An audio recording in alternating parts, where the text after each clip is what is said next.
KPBS On Demand is supported by Splatero, helping homeowners pay for home improvements by offering streamlined access to your home's equity with no additional monthly payments or new debt. Splatero provides a lump sum payment in exchange for a share of your home's future value. Pre-qualification available at splatero.com.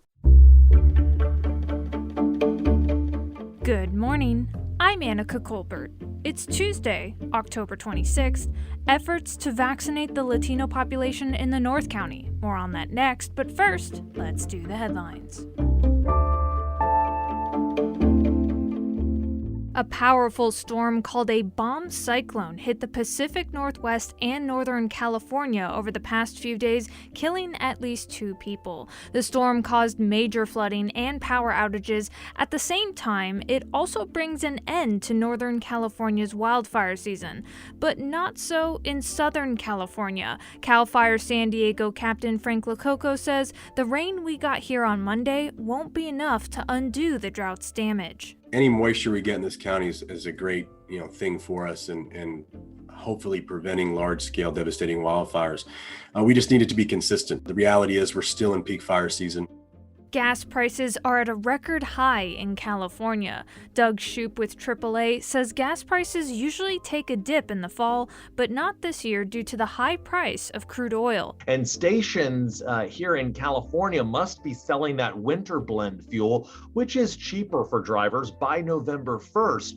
But even once that winter blend fuel makes it into the marketplace, we may not see as much of a decrease in the pump prices as we normally would. In San Diego, drivers are paying $1.30 more per gallon today than a year ago. The ports of Long Beach and Los Angeles say they'll start fining companies whose containers linger at the marine terminals. It's part of an effort to speed up the processing of cargo and eliminate a backlog of ships trying to deliver goods. The fines will begin at $100 per container, increasing by $100 per container each day. From KPBS, you're listening to San Diego News Now. Stay with me for more of the local news you need. KPBS On Demand is supported by UC San Diego's Art Power, presenting cellist Joshua Roman, performing from his album Immunity, alongside music by J.S. Bach and more, Sunday, June 22nd at UC San Diego's Epstein Family Amphitheater. Reserve your tickets at artpower.ucsd.edu.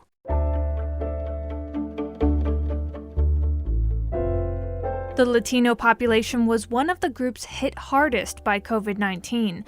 But according to a recent report from the San Diego Union Tribune, Latinos in the North County are behind on vaccinations. KPBS North County reporter Tanya Thorne has more.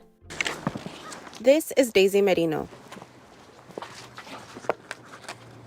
She spent her morning going door to door, giving information on COVID vaccines and testing centers. Today we're doing canvassing for vaccination outreach. Merino is one of the coordinators for Poder Popular, or Popular Power. They are a group run by Vista Community Clinic, informing the community of health resources available in North County. Es con respecto a la vacuna contra el COVID-19. Every week, she meets with volunteers in different neighborhoods to give information on COVID vaccines and local testing centers. Poder Popular leaders have been really fundamental in ensuring that the information that community members receive, is trusted. We always think of them as the trusted messengers of the community, and a lot of the material that we distribute goes through their, kind of like their approval first. A report by the San Diego Union Tribune showed that Latinos in North County are falling behind in getting vaccinated. Poder Popular is working to get more Latinos in North County vaccinated. But Merino says some of the Latinos she has encountered are still hesitant over the vaccine. Sometimes the people that we have encountered are open to receive the information. A lot of the times they do have questions regarding, some of the myths that they have heard, such as infertility, right? Is this going to cause me infertility? I've heard this from a friend. So we always try to have at hand a flyer, that breaks down or that debunks some of these myths that they might have heard. The volunteers say they've heard all kinds of myths, have gotten called names, or sometimes go ignored. But the group says the insults won't stop them and they will continue their efforts. And that was KPBS North County reporter Tanya Thorne.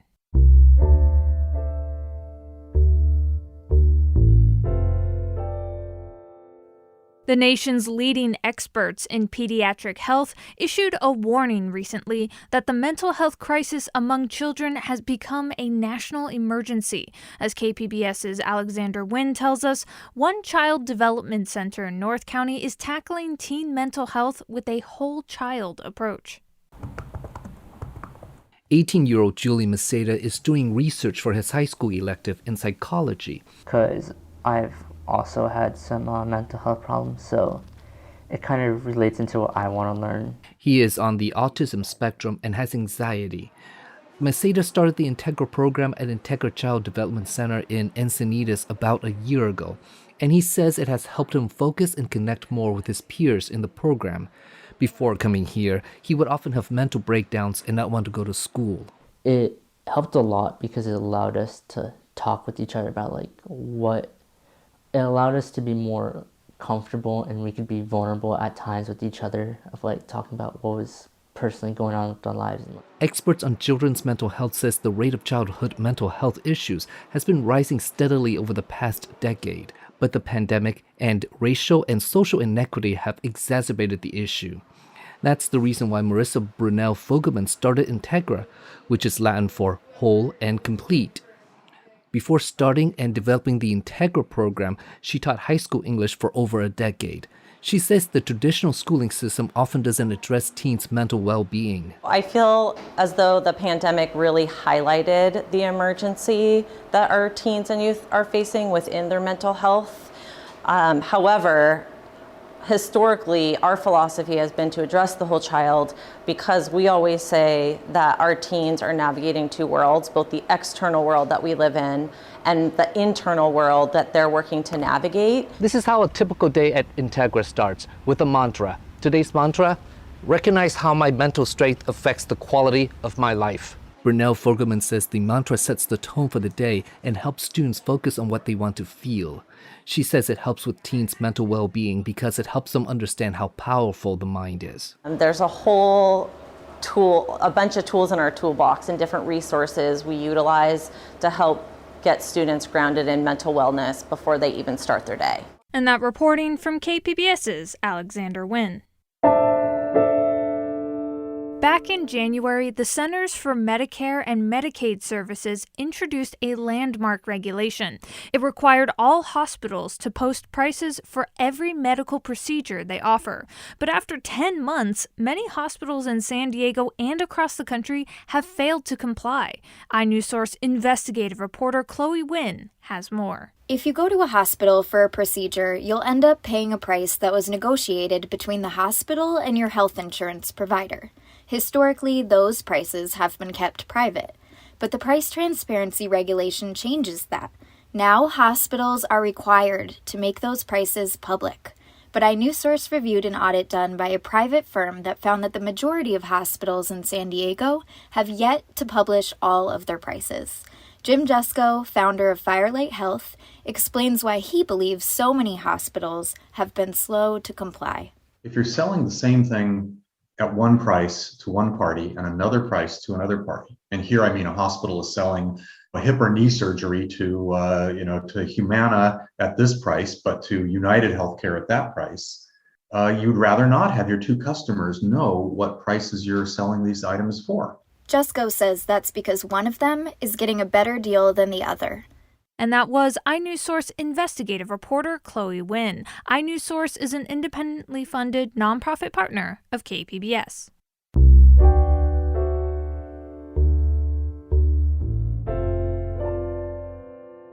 In Northern California, one of the largest megafires in state history is now 100% contained. NSPR's Andre Bayek reports. Fire officials reported full containment of the Dixie Fire Sunday evening. The fire burned nearly 1 million acres and destroyed more than 1,300 buildings, devastating the community of Greenville on its way to becoming the second largest wildfire in state history.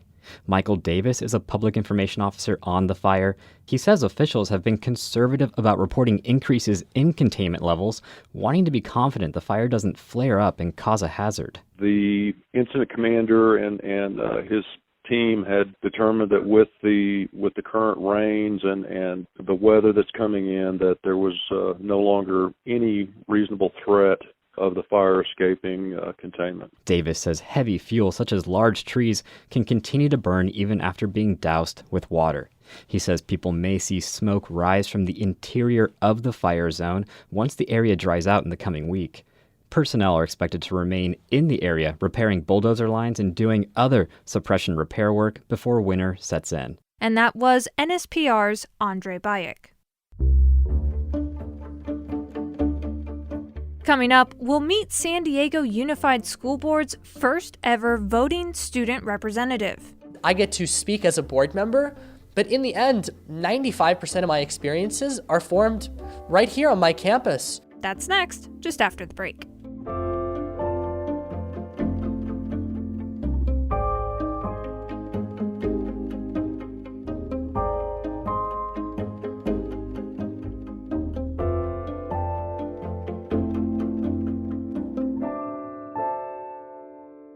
KPBS On Demand is supported by Splatero, helping homeowners pay off debt by offering streamlined access to your home's equity with no additional monthly payments or new debt. Splatero provides a lump sum payment in exchange for a share of your home's future value. Pre-qualification is available at splatero.com.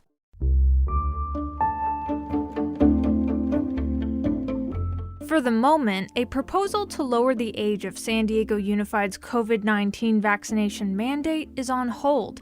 The proposal came from one of the district's high school students who also happens to be a voting member of the school board. KPBS education reporter MG Perez introduces us to this young man who's on a mission to make sure student voices are heard. Did he actually work with his father, or was that an indirect connect? That's a great question. Zachary Patterson is a student who likes to ask lots of questions.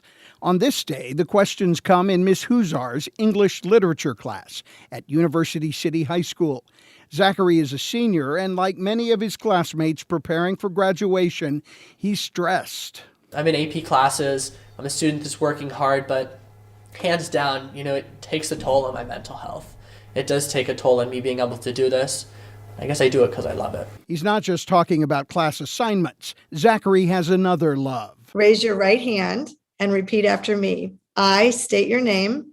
I, Zachary Patterson. In June, he was sworn in for a second term as the student member of the San Diego Unified School District Board of Education. Cindy Martin, the former superintendent and current U.S. Deputy Secretary of Education, did the honor online. Zachary says she's one of his mentors. I would love to be able to go to D.C., maybe work in the Department of Education with my old superintendent, my good friend Cindy Martin. I think that would be an incredible opportunity and experience. For now, he's committed to serve the more than 100,000 students in the San Diego district. He is the first ever student board member, a position he started campaigning for in 7th grade. With the help of others, he created a student advisory board first, before being elected to the school board in 2019. I get to speak as a board member, but in the end, 95% of my experiences are formed right here on my campus in talking to students in that relationship that I have not as a board member to constituent, but as student to student, as peer to peer. What's the program they use? Is it like Raz Kids? Yeah, we're using Raz Kids. Is there a program for en español? Zachary is fluent in Spanish, which was helpful on a tour of the Longfellow K-8 dual language immersion program. The tour is where he collects information and concerns from students and administrators to take back to the school board. Along with campus tours, there are press conferences, too. If we get vaccinated, if we stay strong, we send a message that we believe in science. A month ago, Zachary was the board member who proposed lowering the age of the COVID vaccination mandate for students as young as 12 years old, following the science and lead of the Los Angeles and Oakland school districts.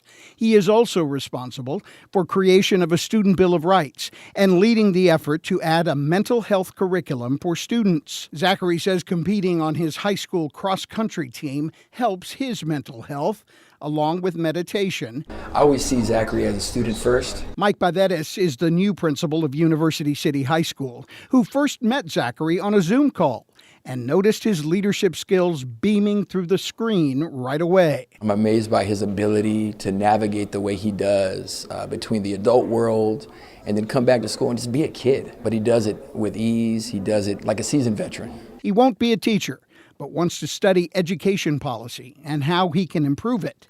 He's already made his mark, according to School Board President Richard Barrera. Everyone who runs for this office in the future and serves in this office in the future is going to have now is confidence from your example. Zachary closed his remarks after being sworn in with this statement. We deserve an education system that is for the students and by the students. And I promise that I'm going to spend every day that I serve on this Board of Education and beyond fighting for just that. That is something no one questions. And that was reporting from KPBS education reporter MG Perez. And that's it for the podcast today. Be sure to catch KPBS Midday Edition at noon on KPBS Radio, or check out the Midday Edition podcast. You can also watch KPBS Evening Edition at 5 o'clock on KPBS Television. And as always, you can find more San Diego news online at kpbs.org. I'm Annika Colbert. Thanks for listening, and have a great day.